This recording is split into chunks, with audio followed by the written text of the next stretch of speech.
this is a national program. It's not a program for some specific people. Okay, the fact that there has been mismanagement and some people have been arrested does not mean that the program is going to stop, because they did not start the program. Okay, it's a national program that was put in place by the head of state. Okay, and the head of state has ensured. Hello, fellow listeners of You Drive. This is an educative program brought to you by young volunteers of Youth Outreach Program Cameroon. Today we are going to continue with a topic center on Rio Plus 20 Summit, also known as UN Summit on Sustainable Development, and the topic is food insecurity. What is food insecurity? What are its causes, and how can we overcome food insecurity? Stay tuned if you want to know more about this topic. So, dear listener, my name is Bukenina, your presenter, and with me in the studio is Asa V. Christel. Okay, dear listeners, we invited a resource person from the Northwest Farmers Organization, in abbreviation NOEFO. He is called Agu Mba, and he is the Public Relations Officer of NOEFO. Okay. So, Agumba, welcome to our program. Thank you. Okay. So, dear listener, I would like to start the show by introducing our first musical piece, which will be You Are the One by Rihanna. And quote. Voila. Enjoy. Black and white, quote. This your boy, quote. And Miss Rihanna. On the foundation for the younger generation. Yeah, dear listeners, you were listening to You Are the One by Rihanna, fit quote. And we will be talking about food insecurity today, but we can't start without taking you back to our topic, which brought us into discussing this topic. Rio Plus 20 is the short name for the United Nations Conference on Sustainable Development to take place in Rio de Janeiro, that is Brazil, in June 2012. And 7 themes will be discussed at this conference, among which the theme we have chosen is food. Our topic today is food insecurity, and as my colleague said, we are having a resource person who is Agu Mba, the Agricultural Production Officer of NOEFO. So, Agu, can you please give us your own definition to food insecurity? Okay. Talking about food insecurity, I would like to first of all talk about food security, so that when I give you a definition of food security, you know that the opposite as the opposition or the inverse, or the reverse actually of food security is food insecurity. Okay. Well, food security has to do with the availability of nutritious, safe, and sufficient food at all times to everybody for a healthy living.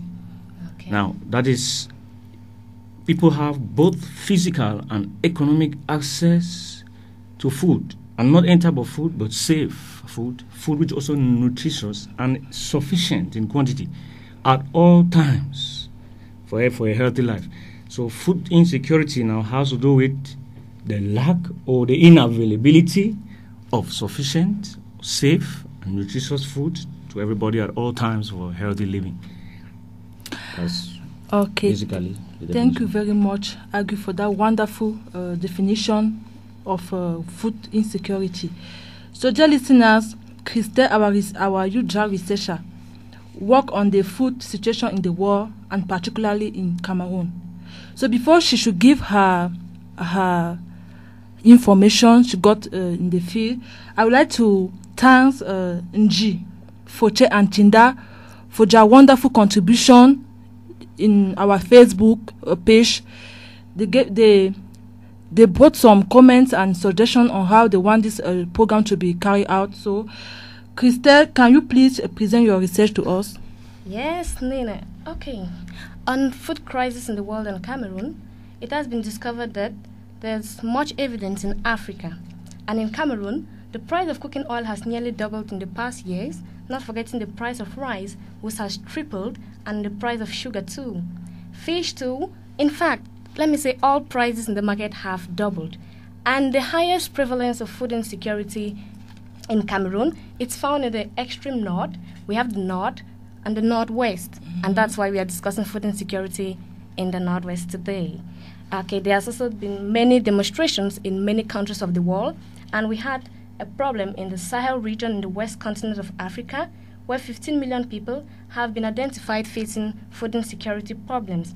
Some countries are still reeling from severe food shortages in 2010, and which was caused by especially drought here in parts of Niger, Mali, Burkina Faso, Chad, Senegal, Gambia, and Mauritania, which require international attention as they attempt to stave off a deeper crisis. A minority also benefits from high prices, and Africa is on the receiving end of food tariffs and subsidies by the US, EU, and Japan, and this has distorted the economics of its food production and caused some viable crops not to be grown locally. Population growth is also a long-term cause of hunger, particularly in the far north of Cameroon, where families with more than 10 children are common, and the birth control will help, but it's almost never mentioned here. That is it. Wow. Thank you very much for that wonderful information on food situation worldwide and especially here in Cameroon. I have some questions I would like Agu Mba, the Agricultural Production Officer of NOEFO. NOEFO is the Northwest Farmer Organizations, and our resource person is coming from there today. I would like to know, Mba, do you actually think there is food insecurity here in the Northwest region of Cameroon? Well, from the statistics we got already, it is evident food insecurity already. What food security has to do with food that is available at all times to everybody and at also a good price. Well, generally in the Northwest region, food insecurity does exist because there are places where people don't have access to food, both physical and economic access. They might have the money but nowhere to buy the food, especially in some places. Some have the food, some have some types of food but don't have others. Okay. And for there to be food security, people must have what is sufficient and what is nutritious. You could have cocoyam but you don't have beans. So actually there's food insecurity in the Northwest region, and it's quite alarming. Okay, can you give us more causes of food insecurity in the Northwest region here? Okay, well, having to do with the cause. Now that's the origin. Why? Yeah. The number one, most people, well, how do I put it? Many rural people, because that's where agriculture is really being carried out. Mm-hmm. They are poor. They don't have access to finances or financial resources that they could use to carry out their agricultural production activities. Yeah. And for such reasons, farmers are not able to meet up with the production need of their own families or to have enough to sell. Because at times, to meet up with food security or to fight against food insecurity, you could decide to sell something and buy what you need. But farmers are not able to cultivate up to an amount or up to a quantity that could even be sold. They do mostly hand to mouth, and for that reason, that's one of the most important cause is lack of financial resources that the farmers do not have to be able to carry out the production activities. Okay. That's one main cause. Mm-hmm. Mm-hmm. Can you please also give us some region here in Cameroon where food insecurity is being... That's a problem. Yes, Yeah. that's a problem. Well, everywhere actually, the issue of food insecurity is experienced. Why do I say so? The Northwest region could be divided, for example, into 3 different altitude levels. We have the high altitude, we have the medium altitude, and we have the low altitude. There are some crops that do not do well in the high altitude areas. You could go, for example, to Kumbo, you find difficulties to find a tree of papaya. That's pawpaw, Carica papaya. Mm-hmm. Well, the position, the altitude determines the type of crops. So you could even have, for example, in Kumbo, I did some research in Kumbo in 2008. Okay. I was in one village called Kikakilaki. Wow. I went around there and I found one pawpaw tree in the entire quarter that I was. More than, I don't know, I can explain, a very big quarter, the whole village itself. Then I went to another village somewhere, Befang, low altitude. They have this pawpaw in abundance, but it is not found in Kikakilaki. Now, Befang is a low altitude area. Now, they do not have enough, like, for example, you could find coconut or cocoa in Befang because it is a low altitude area, but you will not find it in Kekakilaki high altitude area. So first of all, altitude determines one of the causes of food insecurity. You know, food insecurity, many people look at it as, if I'm a rich man, I have money to buy rice every day, therefore I have no problem with food insecurity. No, you should have what you need, not just what you want. Yeah, and also the way you use it is also very important. Good. What you need. At all the moment. At all times. So you could want only rice, but you need beans, and you need soya bean, and you need other things. So actually, almost everywhere in the world, basically in the Northwest region, as we're talking about, everybody, especially in the rural areas, are experiencing food insecurity. That's basically the idea. Okay, so I wanted to find out from you. Do you think the way people use food can also be a cause of food insecurity? Certainly. On the occasion of the World Food Day in 2009, there was an advice from the Secretary General of the United Nations Organization. Who was trying to advise people not to waste food. Okay. Yes, because there's also a tendency of people wasting food. You prepare and you are not able to you cannot consume. Rich. Yes, the rich. Well, it's a problem. That's the way you use it. At times, some do not know how to combine what to prepare. Nutritionists can better explain. Okay. You could have the money, but you don't know that you have to prepare this and mix up with this. It should have some protein. It should have all the nutrients in their correct proportions. You understand? Because food security does not have to do with only availability. Yeah. It should be available. It should be sufficient. It should be nutritious, and it should be safe. If it's not safe, if flies are landing on it and so on, it could also cause diseases. That's it. Yes, so it is not just having money, but that food also, the way you use it, it should be safe, it should be nutritious, you should be able to balance the diet very well, have a balanced diet. So utilization is also another aspect that causes food insecurity, poor use. Okay, I support that point because in 2006, 30% of children below the age of 5 suffered from chronic malnutrition. Actually. That's so sad. Really? So I would like to know, how does political force actually influence food insecurity? Because I read somewhere that politics affects food security. So how come? So I want to understand that. Okay, well, talking about politics here, I think you're talking about government. Yeah. Yeah, you see, like, well, I'm not a politician, but there are some countries, like Israel, for example. Their government is really encouraging agriculture and trying to fight against food insecurity in a particular way. For example, they could take a series, about 5 agronomists, students who have just graduated. The government can give them money and say, okay, take this amount, this grant. We give it to you. Start off with something. Get involved into production. When you get to a particular level where you're able to stand on your own, you can pay back this money. So in Israel, it's a desert area. But I'm telling you, they are able to fight against the problem of food insecurity. It's actually a desert, but they have powerful irrigation schemes sponsored by the government. The government is able to assist young graduates who are into production. But now at our level, well, our country as at now is not really putting much into agriculture. And for that reason, politics, when I say the government itself, is not really supporting it, giving out grants, assisting people in agricultural production. So for that reason, the government has a role, politics has a role to play in food insecurity. Wow, that was nice. And that was Agu giving us the causes of food insecurity in our country, and precisely here in the Northwest region, not forgetting the world. Okay, so coming up next will be our next musical piece, which is The Dream, in the beautiful piece entitled Let's Go.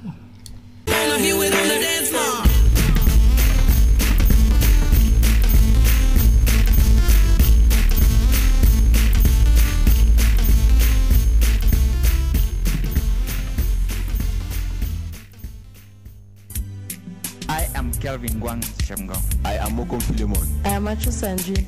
I'm Mokom Nova. I'm Mokom Sharon. I am Yield Stoba. I am Lance Whitestoffer. I'm Patient Agwenja. I'm Yvonne Frinwe Takwe. I'm Tala Adama. Miss Mboringong Fideli. I am Atujwe. You are listening to Youth Drive on Foundation Radio.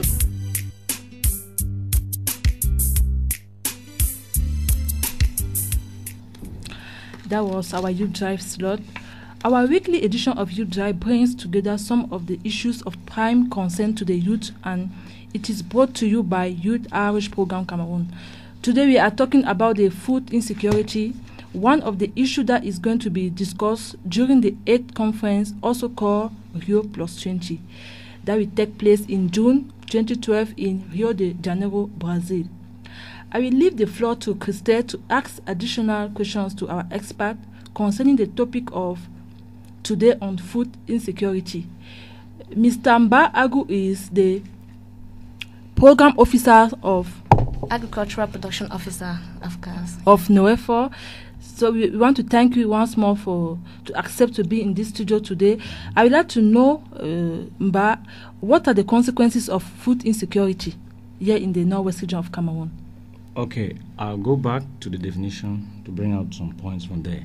Okay. Now, if you look at the definition of food security, I stand on that, then you know the reverse is food insecurity.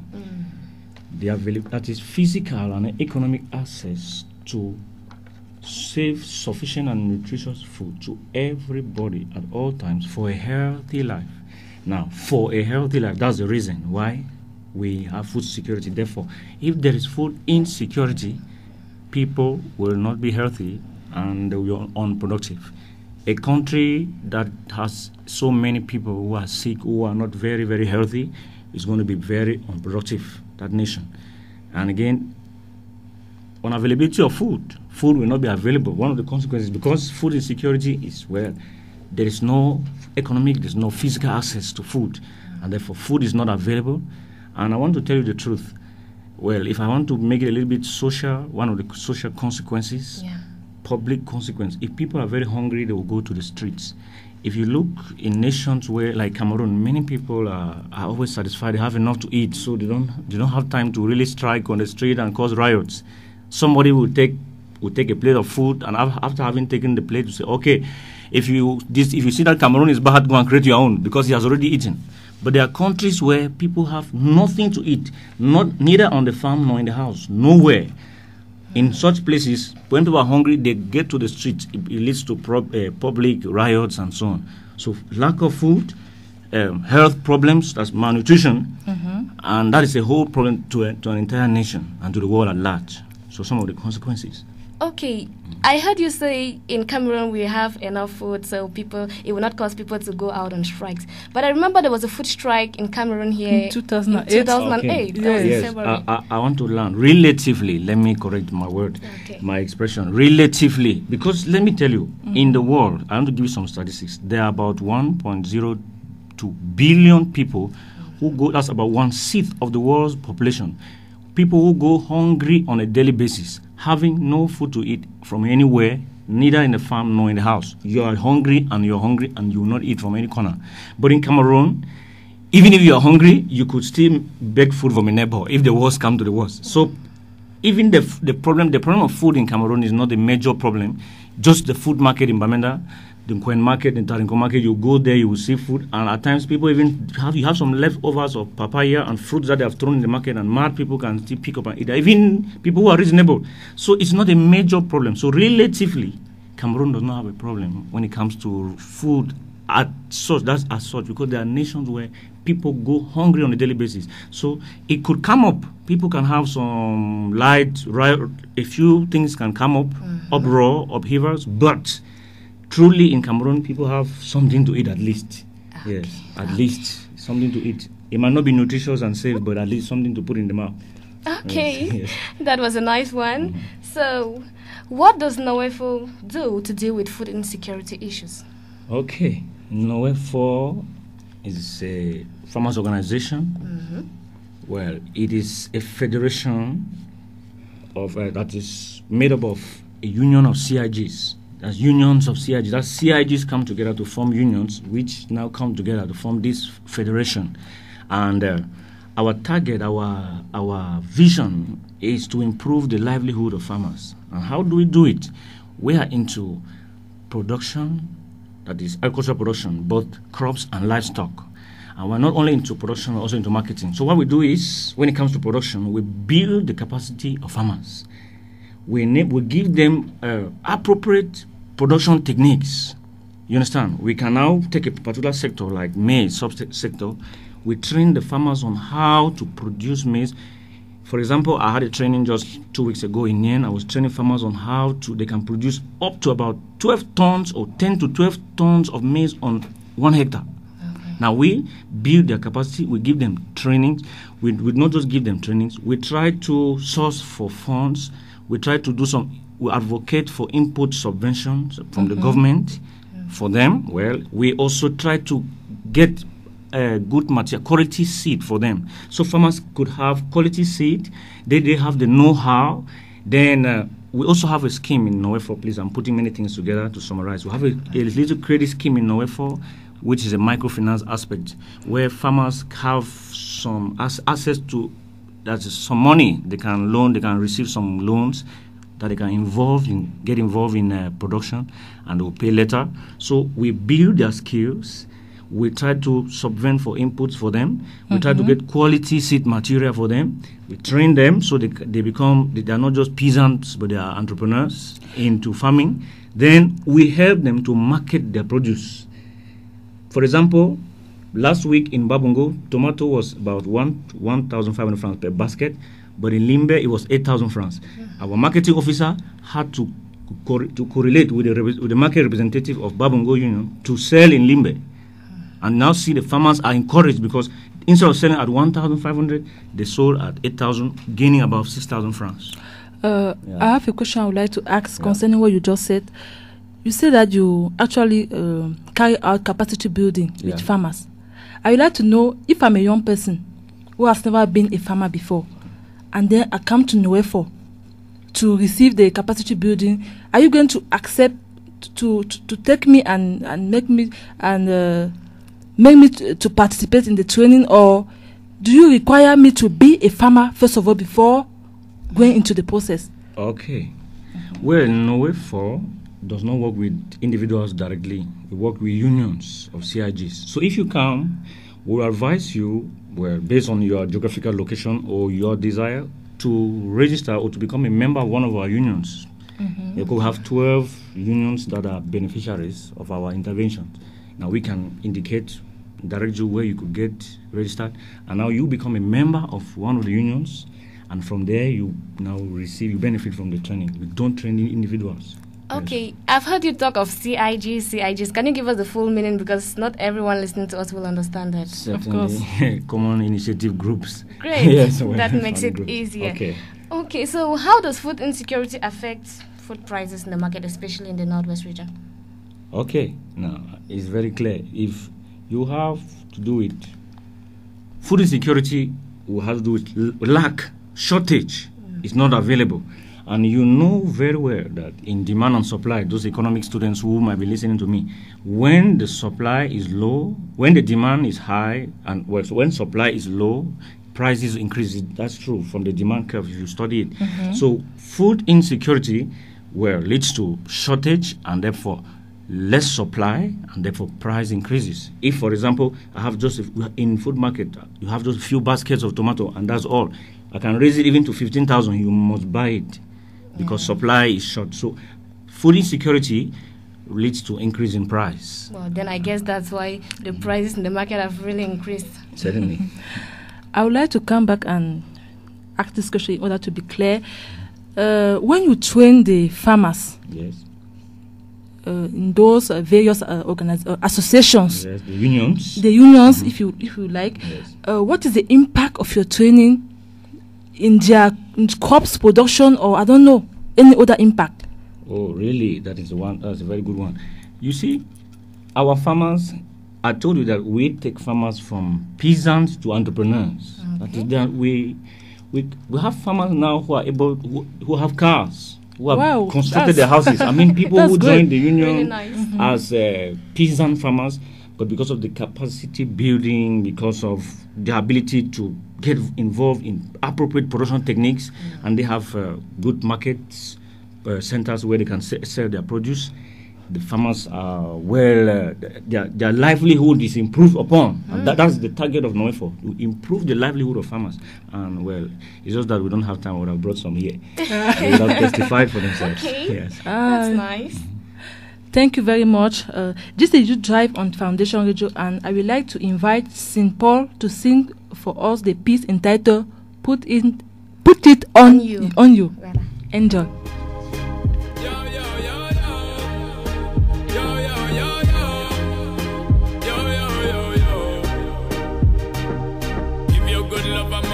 This girl, if you're good love, I'm gonna give you this girl.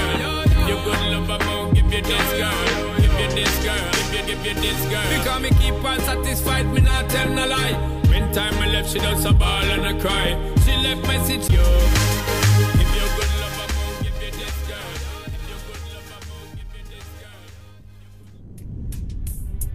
Youth Outreach Program Cameroon. Founded in 1993 as a youth association. Started functioning in 1995 and strongly committed to working with young people, fighting poverty and inequalities in their communities. Our vision. We seek a Cameroon where all young people contribute to the development of their communities, gain and share valuable skills vital for adulthood, live healthy lifestyles, have equal opportunities. Our mission: empower young people with skills needed to make informed decisions, thus creating a better society where they are healthy, responsible, and actively involved in the development process. Youth Outreach Program, developing skills, enhancing capacity, building the future. Youth Drive on the foundation. Youth Drive for the younger generation. On the foundation for the younger generation. Welcome back into the studio. Youth Drive is a weekly educative program brought to you by Youth Outreach Program Cameroon, a community-based organization whose activities are centered on youth education and community development. Let's get back to our studio talk on food insecurity. I would like our resource person to tell us the impact the late coming of rain will have on the local agriculture and food security in the Northwest region. Well, in Cameroon, at our level, we are still dealing with the rain-fed agriculture. That is, people are waiting for the rain to cultivate. And therefore, late coming of rain means late cultivation, means late harvest and less quantity, everything. Well, that's it. Okay, what of those who have planted? Because they say they always plant knowing that the rains will come early. But this year we have noticed that the rains have come late. So will they replant or they will leave their crops as they are? Okay, we always advise farmers to do farm follow-up. Okay. Now, when you sow grains of maize, you don't just go to your house and stay put and say, well, I'm fine, I've put the grains.